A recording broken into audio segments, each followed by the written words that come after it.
ng tao. Lalo na kung yung damdamin na yun ay nagagaling sa iyong puso.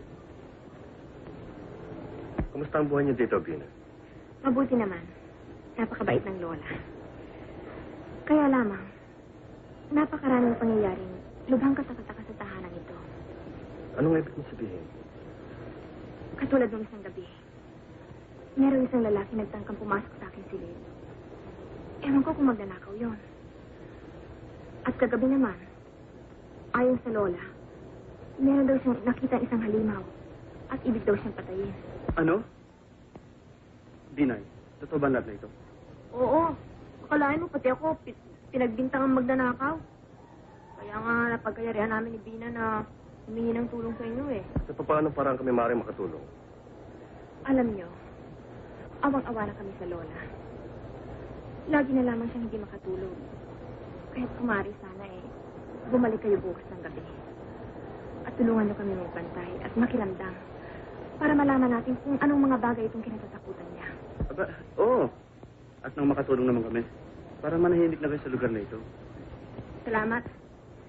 Maalala ko nga pala. Maiwan ko muna kayo, ha? Panguha ko pa ng bulaklak ang lola, eh. Dinay, pwede ba ako makatulong? Oo ba? Hindi ka.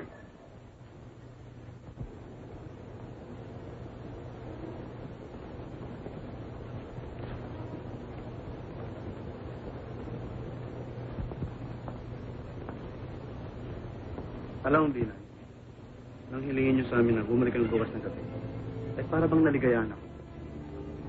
Bakit naman? Sapagkat kumari lamang ay, huwag ka nang mawalay sa akin. Yan, di ba mga sinabi mo kay Gina nung araw? Oo. Inaamin ko siya, lumigaw ako sa kanyang araw. Ngunit, nang ako'y kanyang biguin ay hindi pa rin ako nawalang pag-asa. Umasa akong darating din ang araw na makakita ko siyang babaeng magpapatibok ng aking puso. Totoo? Oo. Talagang nangako ako sa aking sarili na hindi na ako iibig pa muli. Ngunit nang makita kita ay para bang... Ay muling tumibok ng iyong puso, ganun ba? Oo. Nagkataon pa naman sa isang babae. Kakambal ng isang babae na natin mga.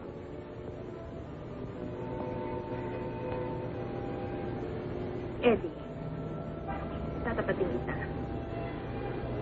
Noong araw, ang katagang pag-ibig ay hindi ko naunawaan.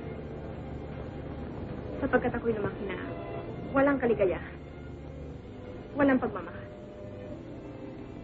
Ngunit, ewan ko ba, mula nung makilala kita eh, para bang nagbago na sa akin. Baka naman magbago pagtingin sa akin ngayon. Bakit naman? Sapagkat nasabi sa akin ni Eddie, anong araw daw ay nagtapat siya ng pag-ibig sa iyo. Ngunit pinigunan. Sapagkat ang pangarap mo raw sa buhay ay makapag-isawa na isang mayaman lalaki na maaaring magsabit at maaaring makapagpaligaya sa iyo. Oo. Totoong sinabi ko yun sa kanya. Binigo ko siya. Upang huwag niya na ipagpatuloy pa ang kanyang pangingibig sa akin. Sapagkat kami lumaking magkasama. Para magkapatid lamang kami. Para ko maaaring lumigay sa piling ng isang lalaki. Parang kapatid ko lamang. Kung gano'n, hindi magiging hadlang sa iyo kung ang isang lalaki na gumihirap lamang. Dahil, sa aking paniniwala, ang pag-ibig ay walang kinikilalang kapintasan. Kung gayon ay, bayaan mo sabihin ko sa'yo, pinakaibig kita. Hindi ka kaya nabibigla lamang. Paano mo sasabing kabiglaan? Samantalang lahat ng sinasabi ko sa'yo ay aking nadarama. Maniwala ka sa akin din. Pinakaibig kita. Bigyan mo ako ng panahon upang mapag-isipan kong bagay na yan. Kung gayon ay, makakasama. Baka makita tayo doon yung Manuela. Mabuti pa umalis na ako. Saka nalaman ko yung babalik. Friend, mabuti pa umalis na tayo. At baka nang dahil sa atin, ay kagalitan sila yung Doña Manuela. Buti pa, Eddie. Zina, magpapaalam mo na kami.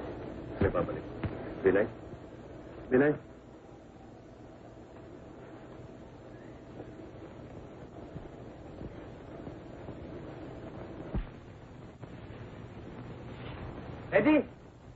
Halika ka muna. O bakit? Alis na ba kayo? Oo. O, kailan ang balik nyo? Mamayang gabi na lang. Mamayang gabi, ha? Oo. Talaga, ha? Sige. Sige, ha? Sige, pataba ka naman, ha? Pataba ka ng pusigya rin, eh. Pataba. Kain na.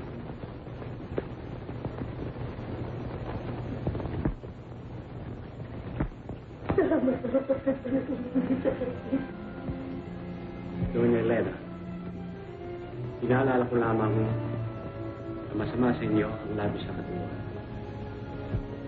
Doktor, hindi ko mapigilan ang aking kagalangan. Mama, hindi kaya na lang sa pagkakataong ito na sabihin ko sa inyo na sa ating pagkakalayo ay nakatagpo ka na sa babae na patibok sa aking puso.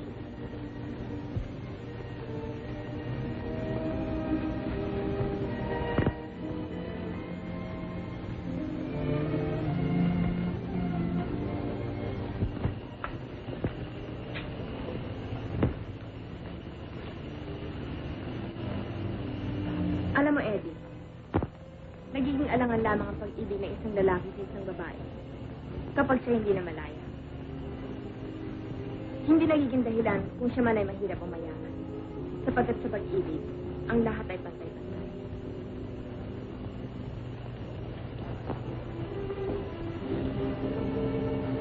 Kung gayon, ang pag-ibig na inuutos gusto ay hindi magiging alam.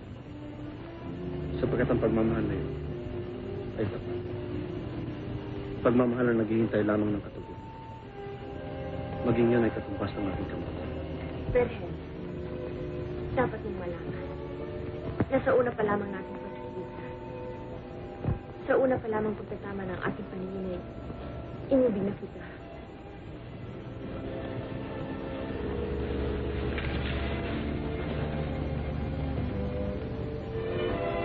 Rina, ngayon binigyan mo ng katugunan ng aking pag-ibig. Ay pinapangako ko sa iyo na ang pag-ibig niyan ay tutumpasan ko ng iba yung pagmamahal.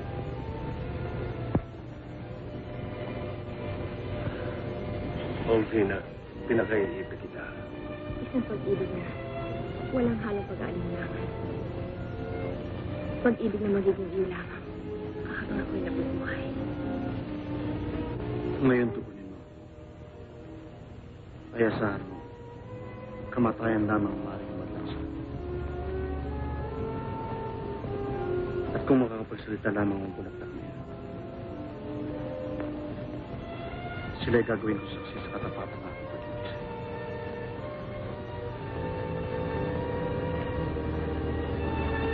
Umaasa ako, Eddie.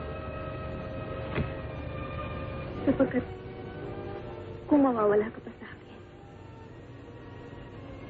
hindi ko nananaisin pang mabuhay. Huwag kang magsalita ng ganyan. Sapagkat ikaw at ako ay pinag-isa. At hindi na maaaring magkalayo magpakailanman.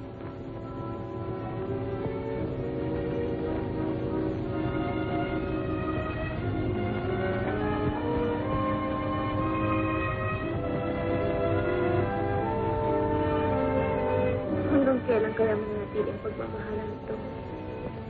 Habang ako'y at habang tumitibok ang aking puso, ay hindi magbabago ang aking pag-ibig sa'yo.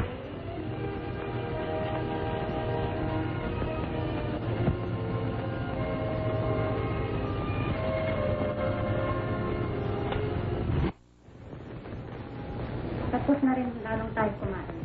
Ibig ko yung makausap na dalawa. Tayo naman daw. Huwag kayo naman ang kumain.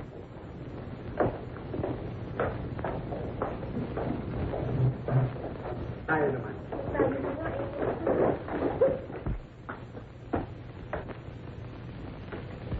Alam niyo naman, ang pagkaisa na namin ni Mandong ipasok ang yung lola sa ospital upang maobserbahan.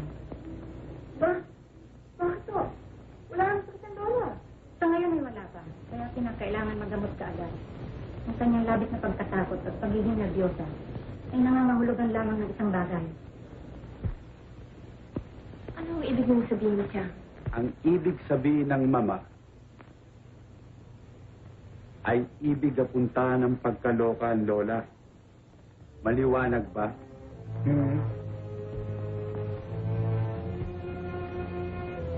Kaya kailangan malunasan ka agad siya. Ba, hindi lang totoo yan. Talagang hindi totoo yan. Hindi kayo kasali sa usapan, mga tanga. Ang tanga mo nga naman eh.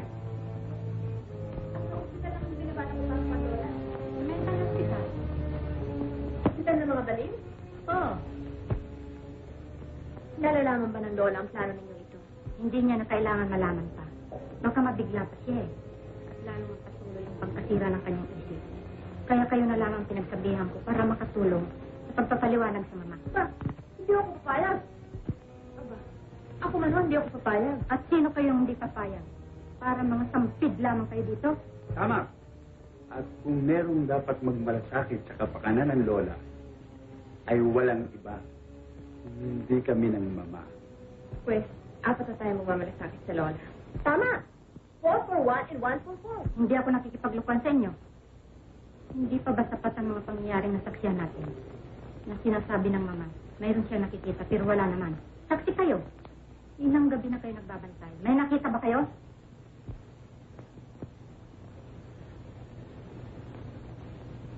Wala nga ho. Well, hindi ba maliwanag yan? Inaapuntahan ng pagkabaliwan, mama. Ba, basta hindi kami papayag ni Bina. Kinabantayan namin ang lola gabi't araw, gagawin namin. At kung lumala ang kanyang sakit, at siya'y manakit, Kami na ho ni Bina yung bahala. pagbibigyan ko kayo. Pero mamayang gabi, kapag hindi na naman nakatulugan yung lola, bukas na bukas ipapasok ko sa ospital. Walang makapipigil sa akin. Ako na yung sa pangyarihan dito sa bahay na ito. Tayo nandun.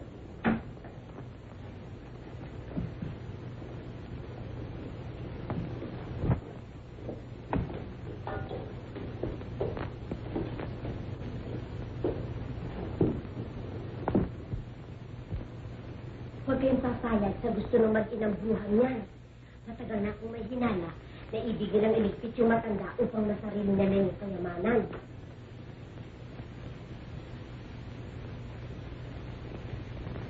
Bakit hindi niya gagawin yung Bina? Malay ko.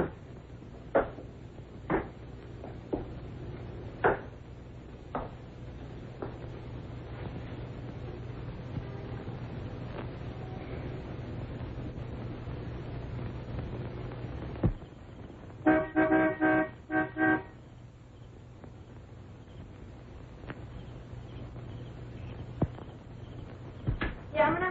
Continue, continue.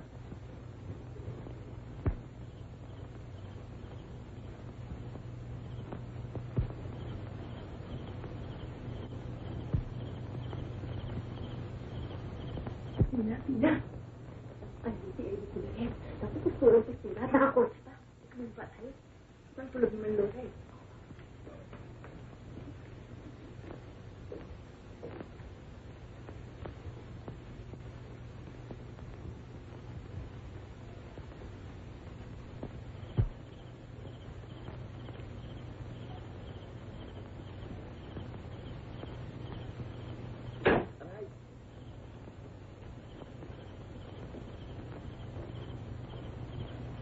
Kaya na pala sila eh.